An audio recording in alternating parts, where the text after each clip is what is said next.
All right, well, let's bring in our panel tonight now. Bronwyn Bishop and in Melbourne, Steve Price, great to see you both. I want to start with the Liberal leadership with both of you as well. Bronwyn, do you think, I mean, you were very diplomatic on the show last week when it looked like there was going to be a change of leader. Can you now speak a bit more freely? Do you think Angus Taylor's the right person for the job? Yes, I do. I think you often don't know how someone's going to be until they actually get the job, and then you can see a blossoming. And I thought he's begun very well. And I think he can give the leadership that's needed. Steve, what do you think? I agree. A lot of people had quite low expectations, and like Bronwyn just said, you sometimes don't know until they actually are in the job. Have you been surprised? The jury's still out for me. I mean, whoever leaked that so-called immigration policy today that was on Sky and in the newspapers is not doing him any favours. I mean, we have now, John O'Doniham and Paul Scar saying that they had nothing to do with it. Well, they were the shadow immigration and shadow home affairs spokespeople.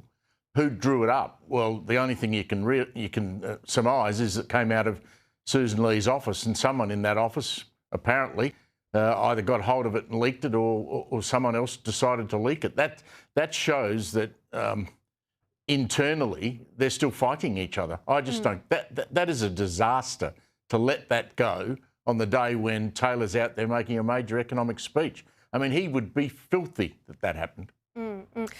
I mean, I agree with everything Steve Price just said there, Bronwyn, but, to think they've been sitting on this for 9 months, it could have helped them. We've seen how voters have moved to Pauline Hanson. The polls, all of the polls are very clear, and yet they don't release it. We should release it almost on the day of the demonstration outside the town hall. Might have been an interesting outcome. But look, these things happen in politics. I mean, you'll always find someone who's a bit disgruntled, whatever, and you've seen it lots of times, Steve, as I have. But the reality is that they've now got a credible leadership team going forward. Susan had a tough time. She did take the poison chalice. She conducted herself, particularly over what happened in Bondi, with great strength and great compassion, and I think we all appreciate what she did. It was important in the whole way it was covered. But now we have to move on. We have to have policies that are in place, that will meet the needs of the Australian people and will say, this is what we will do. Now, when Angus Taylor says the door will be shut, that's got to be what he means. And that's an extension of the policy of John Howard, if you like. We will decide who comes to this country and the manner in which they come. Now, that's been the policy of the Liberal Party since the Tampa, and it's got to be reinforced. And then that means that the new leader's going to have to spill it out. Steve, you just heard, Pauline Hanson there. How do you reflect on, the incredible surge in her voter support compared to the Liberal Party? Well, in the busted state of Victoria, you can understand it very easily because the Liberal Party down here has been a disaster. I think Jess Wilson's had a good start, but prior to that, there's been leader after leader after leader. They've fought each other all the time.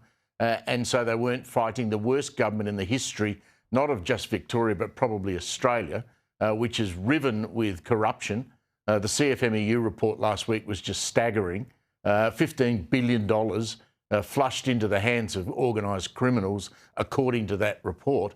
So you can understand why One Nation support is going through the roof. I'm not sure, though, that Jess Wilson will do a preference deal with One Nation. I get the sense Pauline doesn't think that will happen.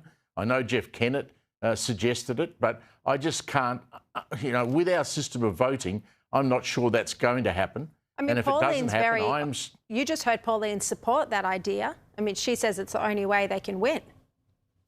Yeah, she will support it, but I don't think the Liberals here will. They won't. They're so riven with division that they won't let that happen. I mean, there's going to be a by-election in the seat of Nepean in the next couple of weeks, and One Nation's going to stand a candidate in that. I mean, we could very well see the Liberals lose that seat after Sam Groth spat the dummy and walked out on the people who voted for him.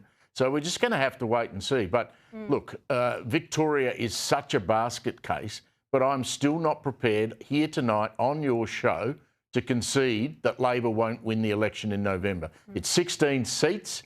Everyone talks about how bad the government is. It's a huge ask, and the Liberals have got a very big job. I can see Labor getting back again. Terrifying thought, Bronwyn. I think it's important that Jess Wilson looks at reality, Steve, and says Teal candidates, Labor candidates, Green candidates last. And you can do whatever you like in the middle. But those have to go last. That effectively gives you an effective method of transferring support. I've used the term accommodation because the usual political terms, people get their back up and want to interpret it in a different way. But if you say those three, Teals, Labor, Greens, last. Yeah.